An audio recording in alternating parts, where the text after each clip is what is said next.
Israel has blocked travel routes inside the occupied West Bank. Imran Khan has this report from Ramallah. Okay, I'm going back. I'm going back. Avanti. אתה אמרת לי up, behind that, מאחורי הדבר הזה. אחורה, אחורה, אחורה, זוז אחורה, אמרתי לך. The occupied West Bank is now not only occupied, it's effectively blockaded. The Israeli army has turned it into an archipelago of separation. You can't leave your home to go visit family or friends in a neighbouring area. 3.2 million Palestinians are simply stuck. I left 10 minutes ago. I am sick, but they're not letting me in. This is worse than when we used mules to move around in the old days. Now we can't even get anywhere with cars. Israeli forces have also severely restricted the border with Jordan, the only crossing point for Palestinians who want to travel abroad, leaving thousands stranded. Suhail Khaliliya is the head of settlement monitoring at the Applied Research Institute, Jerusalem. He specialises in Israel's system of checkpoints and restrictions on Palestinians. The West Bank is surrounded by hundreds of checkpoints, at the border with Egypt, at the Green Line, or within the West Bank. These new restrictions have turned the West Bank into small prisons, and the occupier controls all entries and exits. This is the DCO checkpoint just north of Ramallah. It divides Palestinian territory. Now, the Israelis make it very difficult for Palestinians to normally cross this checkpoint, but now it's impossible. They've just shut it down completely. In the Palestinian town of Huwara, this road that runs through it cannot be used by Palestinians. Sometimes the Israelis make exceptions for medical or family emergencies, but even that small concession has now gone. If you're Palestinian and you visited a neighbouring area on Saturday, you're now stuck there.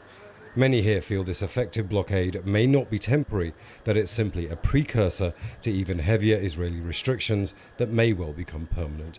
Imran Khan, Al Jazeera, Ramallah, the occupied West Bank. Sir Geoffrey Nice joins us from Canterbury, UK. He is Emeritus Gresham Professor of Law. Sir, I had a long list of questions for you, but we just heard the U.S. President. He said a short while ago from the White House, quote, "We uphold the rule of law and the laws of war. It matters. There's a difference," end quote. Presumably, he was drawing a distinction between the legality of Hamas's actions, Hamas's attack in Israel, and Israel's attack on the Gaza Strip. Can you help our viewers navigate this? What is legal and not legal in what you've been watching over the last 4 days?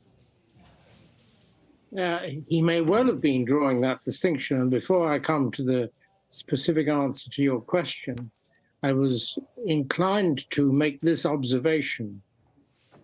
President Biden and Israel could do a great deal for the rule of law if they joined up to the International Criminal Court and allowed that court to investigate the legality both of the occupation to date, bearing in mind the illegality of the war in Israel, and submit peacefully to legal adjudication of what they're doing.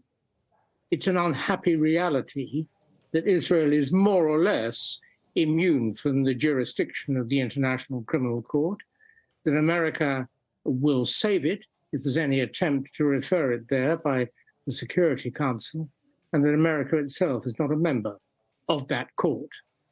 As to your specific question, then I think the following has to be accepted. The strike by Hamas is pretty obviously unlawful. They give reasons for it, but I don't think the reasons would merit a defense if challenged in court. The attack by Israel may or may not be justified in part.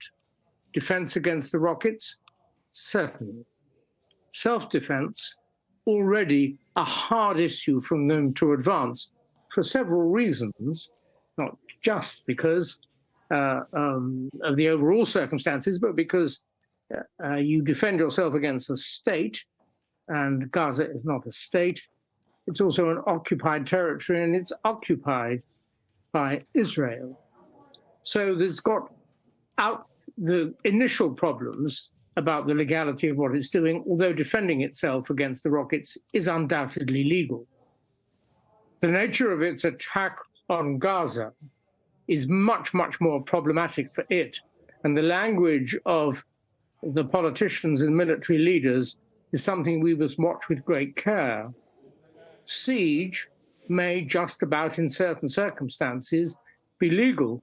For example, if the siege is of a territory or a town or an area that is comprised entirely of opposing forces. That is not the case here. And siege brings with it the inevitability of the risk of starvation. It's almost forecast by what is said by Israel. And intentional starvation is now recognized without any doubt as an international crime. So the attack by the response attack, let's not use a pejorative term. All right. What Israel is doing is problematic in at least those areas. Sir Geoffrey Nice, again, I would have loved for this conversation to last a lot longer.